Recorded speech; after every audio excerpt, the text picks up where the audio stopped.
Elle nous revient avec un nouveau visage, un profil inédit mais toujours sa forme de coupé. Je suis Fred du Moniteur Automobile et je vous présente la nouvelle Ford Capri électrique.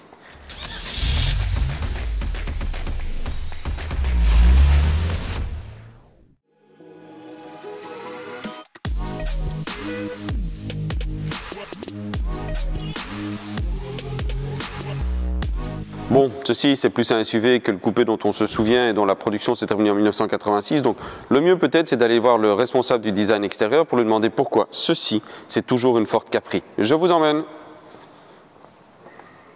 Bon, après 38 ans, quand un nom revient, on imagine que le principal fil conducteur, ça sort du style. Est-ce que tu peux nous expliquer les éléments qui font de ce nouveau véhicule une vraie Capri, pour ceux qui se souviennent du coupé qui a disparu en 86? Ouais, 86, ça fait un bout de temps. On a repris des éléments sans tomber dans le rétro-design. La face avant déjà, je pense qu'on a le masque ici, de bout en bout, noir, avec le nom du véhicule mis en avant cette fois-ci, sur le pare-choc avant. C'est quelque chose qu'on fait maintenant sur nos véhicules. Donc il y a ce masque qui était typique avec cette forme ici qui vient se relever au niveau des feux avant qu'on retrouvait à l'époque, et on a repris la signature lumineuse avec ces 4 feux, ces 4 yeux qu'on avait dans les voitures des années 60 et 80 aussi. Donc ça c'est le point principal sur la face avant. Après on a le profil général, la ligne qui est tendue avec un capot long, un pilier A noir qui permet d'allonger la voiture. C'est aussi quelque chose qu'on retrouvait en option à l'époque sur la voiture. Et sur le côté, évidemment, un des points principaux, c'est le découpage de vitres latérales. On avait cet arrondi à l'arrière qui était typique de la Capri. Ça, on l'a repris. Alors, c'est pas du rétro-design encore une fois, mais on a voulu faire un clin d'œil et je pense que c'était important de le faire.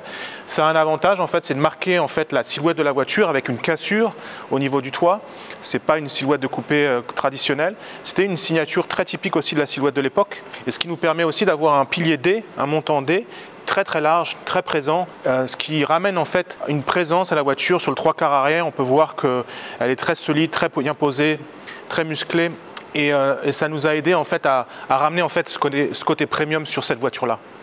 Et puis la partie arrière, un traitement très simple avec un bandeau aussi quelque part qui nous rappelle la voiture de l'époque, un bandeau de bout en bout noir, et on reprend ici 4 phares. On pense que la signature avant-arrière est très homogène, très facile à retenir. Et puis on a repris le nom du véhicule en 3D ici sous la vitre pour une très belle mise en valeur du nom Capri. Donc voilà la réinterprétation de Capri pour les années à suivre. On espère que les fans vont s'y retrouver et ceux qui ne connaissent pas la voiture vont se retrouver dans un véhicule qui a un fort caractère et qui est unique dans le segment en tout cas.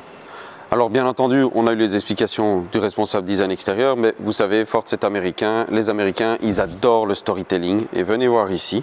Vous avez ici toute une série de petites fausses couvertures de magazines, dont une particulièrement qui est intéressante, c'est celle ici au milieu, où l'on voit différents dessins de modèles qui montrent ce à quoi aurait pu ressembler la Ford Capri s'il l'avait continué au-delà de 1986, pour arriver à cette étape du coupé SUV ici. Je trouve ça assez amusant, mais il y a au moins un certain sens apporté au choix du nom pour ce nouveau Capri, ou cette nouvelle Capri, chacun dira comme il le veut. Dites-nous ce que vous en pensez dans les commentaires. Est-ce que vous pensez que ce nouveau modèle mérite son appellation Capri après ces explications sur le design, ou est-ce que vous pensez que de manière générale ça n'est que du marketing et que ça ne va pas plus loin? Voilà, ici nous sommes à bord de ce Ford Capri. Concrètement, l'habitacle ne diffère pas énormément de celui du Ford Explorer. C'est normal, ce sont des véhicules qui ont des choses en commun. Il y a tout de même quelques petites différences. Il y a d'abord ici ce petit rappel des branches d'antan qui étaient perforées. On le voit ici, c'est un petit gimmick, un petit easter egg comme ils le disent. Deuxième élément, c'est que ce qu'ils appellent le headliner, donc toute la partie plafond, etc. ici est en noir alors que c'est plus clair dans l'Explorer. Pour le reste, c'est la même chose. On retrouve les commandes ici héritées de chez Volkswagen. C'est un peu dommage, mais c'est obligatoire. La même chose pour les vitres ici. On retrouve le petit écran de 5 pouces ici pour le tableau de bord et le grand écran de 14,6 pouces ici pour la partie infodivertissement et commande générale. Elle a ceci d'intéressant qu'elle est très facile d'utilisation. Vous voyez, ce sont des grands pavés pour utiliser. Donc quand on conduit, etc., c'est facile d'utiliser. On ne doit pas commencer à se concentrer. Donc ça, c'est pratique. Donc ici on retrouve le grand écran de 14,6 pouces en format portrait, donc vertical, ce qui est pratique. Je rappelle la petite astuce qui permet de le mettre comme ceci. Ça a deux utilités. La première, c'est en cas de reflet avec le soleil, ça permet de les limiter. Et là on peut ranger des éléments, des objets, etc. Il n'y a pas la recharge induction là, elle se trouve ici. On peut ranger les petits éléments et il faut savoir qu'une fois que vous remettez l'écran comme ça, lorsque vous sortez du véhicule, c'est verrouillé. Donc vos petits objets, etc. sont sécurisés. Au niveau de l'écran, donc plusieurs pages d'accueil avec des raccourcis configurables et des informations utiles. Chose importante ici, c'est qu'on peut constater que la navigation, normalement, quand il n'y a pas cette petite alerte ici, mais on est sur un véhicule de pré-production, donc parfois c'est difficile de les enlever, la navigation prend toute la place ici. Les raccourcis pour la climatisation restent toujours présents, ainsi que ceux vers les menus principaux. Chose intéressante, c'est toute la partie ici qui est utilisée pour Apple CarPlay et Android Auto, donc un très bel affichage de grand format, ça c'est super pratique. On retrouve la fameuse barre son ici. On est dans une version premium, donc c'est du Bang & Olufsen. Sinon, c'est une installation audio classique, mais qui fonctionne déjà très bien. Mais le côté super intéressant, c'est la façon dont Ford et les designers intérieurs ont aménagé la console centrale. On l'a dit, il y a l'écran, le rangement verrouillable en dessous, encore des raccourcis pour la radio ici, entre autres. Les deux emplacements pour les téléphones, un avec induction, un sans induction. Et ici, on a la couloir centrale, sauf que là, ça devient intéressant. Voyez-vous, il y a tout un tas de petits modules, avec le porte-gobelet par exemple, un petit bac de rangement éventuellement, même ici un séparateur parce qu'il y a 3 niveaux. Et pourquoi est-ce que je joue avec ça? C'est parce que je vous ai amené un petit accessoire. Regardez, c'est pas facile, je vous parlerai de l'habitabilité après. C'est mon ordinateur 13 pouces, on peut mettre un 15 pouces, on peut le ranger dedans, vous rangez ceci et il n'y a pas de souci, vous pouvez remettre ce rangement là comme ça et hop, vous refermez. Donc on ne sait pas remettre le porte-gobelet quand on met son ordinateur, mais bon, ça c'est pas bien grave. Mais chose intéressante, Ford nous a indiqué qu'ils allaient publier et ouvrir l'accès au plan de construction de cet élément-ci, de manière à ce que qui en ait envie puisse imprimer en 3D des objets ou des compartiments de rangement qu'ils pourront insérer ici avec des fonctions peut-être plus spécifiques, mettre votre téléphone, un vase avec des fleurs, peu importe. Donc ça c'est assez intéressant, ce sera amusant de voir si les gens vont accrocher à cette possibilité-là, mais on voit qu'il ne manque pas d'idées. Ce qu'on retiendra, donc 17 litres de rangement, modulable, un volume ici qui est verrouillable, donc c'est quand même super sympa et de manière générale, parce qu'on reste à bord d'une Ford, on va replier ceci.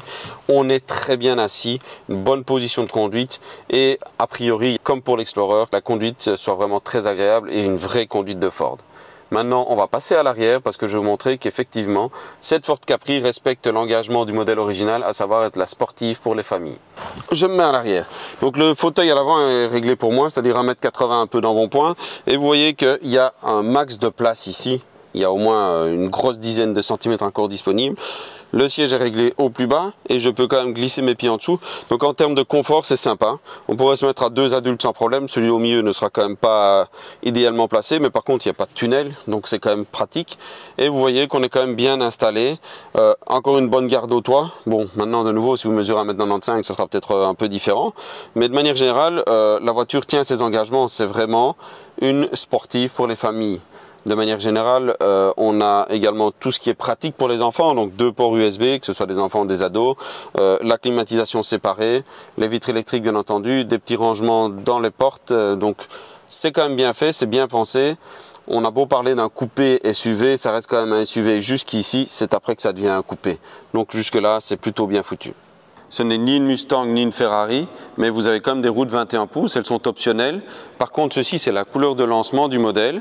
De manière générale, on commence par une version propulsion, mais la version haute propose 4 roues motrices avec un deuxième moteur ici à l'avant. Dans l'absolu, on voit que le profil est plus élancé et ça n'est pas pour rien puisqu'elle est 17 cm plus longue que le Ford Explorer et donc vient se placer au-dessus en termes de gamme entre l'Explorer et le Mustang Mach-E.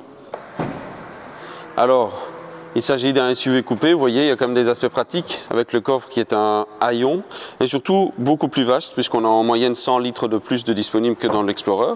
Avec double plancher, vous voyez, on peut moduler ici. Il y a même une petite trappe secrète pour avoir encore plus de profondeur et ranger certaines choses là. Bon côté, très bien vu, c'est ce petit bac qui vous permet de ranger vos câbles, même s'ils sont mouillés, ou vos bottes quand vous êtes allé faire le fou dans les bois. Mais donc ça, c'est assez sympa. On a une banquette rabattable en 2 parties, c'est assez pratique. Et de manière générale, on a une voiture qui garde des aspects familiaux. Et c'est important pour Ford, puisqu'ils expliquent que c'est la voiture de sport pour la famille. C'était déjà l'argument de vente pour la Ford Capri originelle. Par contre, elle a beau être une voiture électrique, malheureusement, ici Ford n'a pas prévu de frunk.